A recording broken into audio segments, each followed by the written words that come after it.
Ang panahon ng pasukan, panahon din ng tag-ulan. Kaya para ang mga gamit hindi mabasa at masira, hatid namin ang mga waterproofing technique na hindi nakakabutas ng bulsa.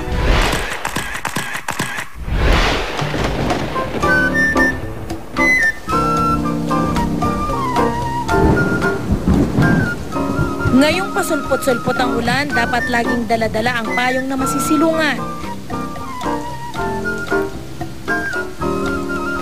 Siyempre dapat protektado hindi lang ang ating kalusugan, kundi pati na rin ang ating mga kagamitan. Pero ang ulan hindi na raw dapat katakutan. Salamat sa do-it-yourself waterproofing. Ang precious health at ang mga gamit natin mabibigyang proteksyon when it's raining.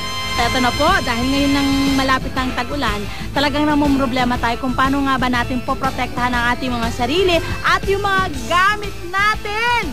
Siyempre, kami yung bahala dyan. Sasamahan ng ating wise fashion designer na si Kana Simbulan ng reyna ng pagtitipid na si Mami Char. Pagdating sa mga do-it-yourself na products, okay ako doon. Basta swak yung budget, tapos makakatipid. Okay na okay ako doon. Ihanda lang ang mga materyales na panggupit, pantahe at pantali. Ang una nating dapat protektahan tuwing tag-ulan, ang mismo nating katawan. Para sa ating homemade kapote, trapal lang ang kailangan. So, Miss Kana, magkano naman po yung trapal na gagamitin natin? Ito naman, pasok na pasok sa budget ko. Ito, usually nagre-range siya. Kung sa palakpak nyo bibili, may tinatawag silang palakpak 20 pesos. Unang kunin ang gitnang parte ng trapal. Ipatong ito sa body for mannequin. Kung wala nito, pwedeng gumamit ng unan. Since ang gagawin nating design pala is parang poncho na panlalaki. Okay. So, hindi naman kailangan may sleeves. So, dapat lang freely lang. Poncho lang. Oo. Sunod namang tupiin ang bahagi ng tela na lalagyan ng zipper. Kapitan ito ng safety pins bago tahiin. So, mga misis na wala namang makina sa bahay, huwag kayo matakot. Ano na lang, karayom tsaka sinulit. Pwede na tumagal. Para naman sa magiging hood ng kapote, magtahi ng running stitch sa likod ng trapal. Gawin naman ang prick stitch sa ibabang bahagi para maisara ito. Para sa added style, i-fit ang lumang belt sa inyong bewang, tsaka gupitin ang belt ayon sa inyong sukat. And last but not the least, gupitin ng pakurba ang laylayan ng kapote para magmukhang kapa. Ito na po yung finished product natin. Ang poncho style raincoat, komportable ng suotin, fashionable pa ang dating. Ayan, isa rin sa mga problema natin ay yung mga bag natin tuwing tag-ulan, di ba? Sila yung mas madalas talagang mabasa. Pero syempre dahil nandun yung mga importanteng dokumento, kailangan din natin silang protektahan. Kaya yan ang gagawin niya yan ni Miss Kana sa inyo. Ngayong pasukan, tiyak mga misis, busy kayo sa pagbabalot ng notebooks at libro ng inyong mga chikiting. Naku, huwag itapon ang sobrang plastic cover dahil yan ang gagamitin sa ating DIY waterproof bag. Unang sukatin at gupitin ang nais na laki ng bag gamit ang rotary board at rotary cutter na mabibili for only 180 pesos.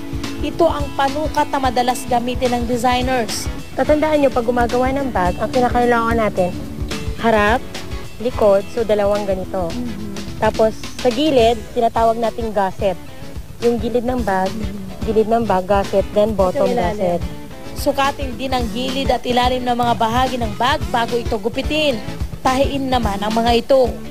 Actually, sa panahon ngayon, practical na no? Kailangan gumawa ka na ng mga bagay na pwede mong i-recycle. Para naman hindi exposed ang mga gamit, gumamit ng leatherized foil bilang lining. 40 pesos lang ang bentahan nito kada yarda. Gumupit nito at tahiin para magsara ang mga gilid nito bago isilid sa bag. Tahiin ang magsisilbing handle ng bag. Ang cotton strap na ito, 20 pesos lang per yarda mga mami. Para mas kikay ang bag, pwede nyo rin itong lagyan ng embellishments. Siyempre, pati ang ating mga gadgets, dapat hindi mabasa. Para gumawa ng gadget case, gupitin lang ang plastic gamit ang rotary board para makagawa ng rectangular shape. I-fold ang plastic para naman magkorte itong square. Tahiin ang mga gilid ito para sumara. Gumupit naman ang mas maliit na rectangle para gawing sarahan. Mga misis ng tahanan, ito na po ang ating finished product. Sa murang halaga ang inyong mamahaling gadgets, sigurado ng safe and dry. From head to toe ang gagawin nating waterproofing. Kaya naman ang shoe cover ang next nating project. Kunin lang ang sukat ng inyong sapatos at gupitin ang plastic gamit ang rotary board at cutter. Mag-iwan ng hanggang 3 inches na allowance sa mga gilid. Actually, makakatulong yan sa akin kasi nagko-commute rin po ako. Sa panahon ngayon, konting ulan lang. Oras bahan na sana agad, yung sapatos diba? mo. Oo. Sunod na isara ang plastic upang mabalot ang sapatos. Gumupit naman ng korteng pakurba sa harap na bahagi nito. Tahiin ang harap na bahagi ng plastic para magsara. Gumawa naman ang mga butas gamit ang ticket puncher. Kung wala nito, pwedeng pako o lapis ang gamiting pambutas. Ayan, pwede nang ipasok ang ating shoelace. So, ganyan na siya. So, ang ating magiging itsura niyan ay ito na, guys.